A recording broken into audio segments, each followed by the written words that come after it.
ரப்பல் ஆலமீன் திருமறையிலே சொல்லுகின்றான், தபாரக்கல்லதி பியதிஹில் முல்கு வஹுவ அலா குல்லி ஷைஇன் கதீர் அல்லதி ஹலகல் மௌத வல் ஹயாத லியப்லுவக்கும் அய்யுக்கும் அஹ்சனு அமலா.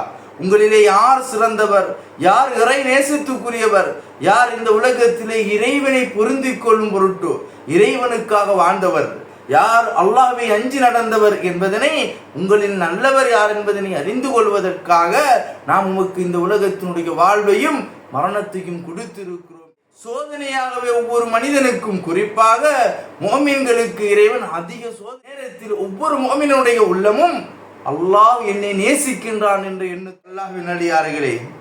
ஏனென்றால் இன்று நோய்கள் அதிகமாக வரக்கூடியவர்கள், நோய் ஏற்பட்டது விளைவாக அந்த நேரத்திலே பலர் பாவங்களை நோக்கி, பலர் அல்லாஹ்வை இணை வைக்கக்கூடிய, இறைவனை நிராகரிக்கக்கூடிய வார்த்தைகளை வெளிப்படுத்தக்கூடிய, தன்னைத்தானே நோவினை செய்து கொண்டு பாவங்களை சுமந்து கொள்ளக்கூடிய ஒரு சாராரை நாம் பார்க்கிறோம்.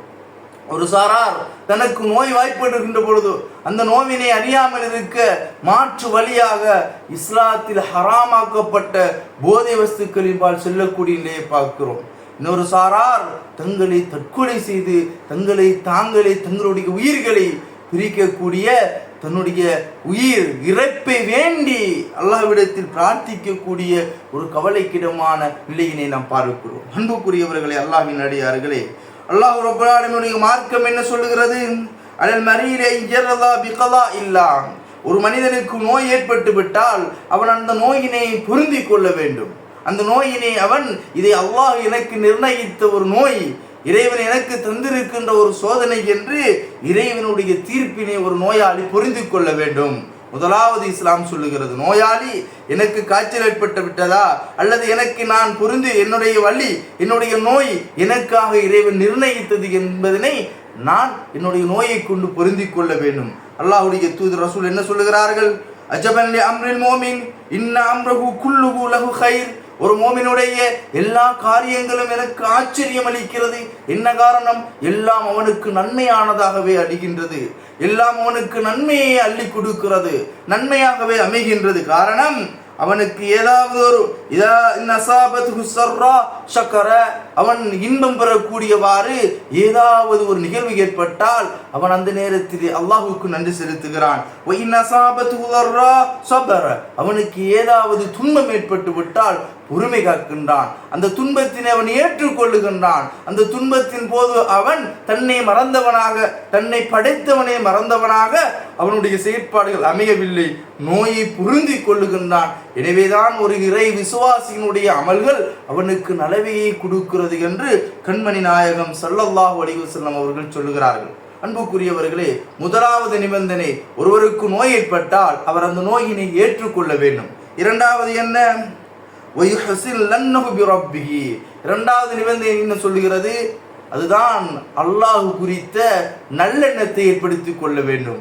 ஒரு நோயாளி நோயை ஏற்றுக்கொள்ள வேண்டும், அந்த நோயை வழங்கிய இறைவனின் மீது நல்லெண்ணத்தை ஏற்படுத்த வேண்டும். இன்றைக்கு பார்க்கிறோம், தனக்கு தொடர்ந்து நோய்களிலே ஈடுபடக்கூடியவர்கள் வார்த்தைகளால் அல்லாஹ்வை தூற்றக்கூடியதை நாம் பார்க்கிறோம், வார்த்தைகளால் அல்லாஹ்வை நிராகரிக்கக்கூடியதை நாம் பார்க்கிறோம்.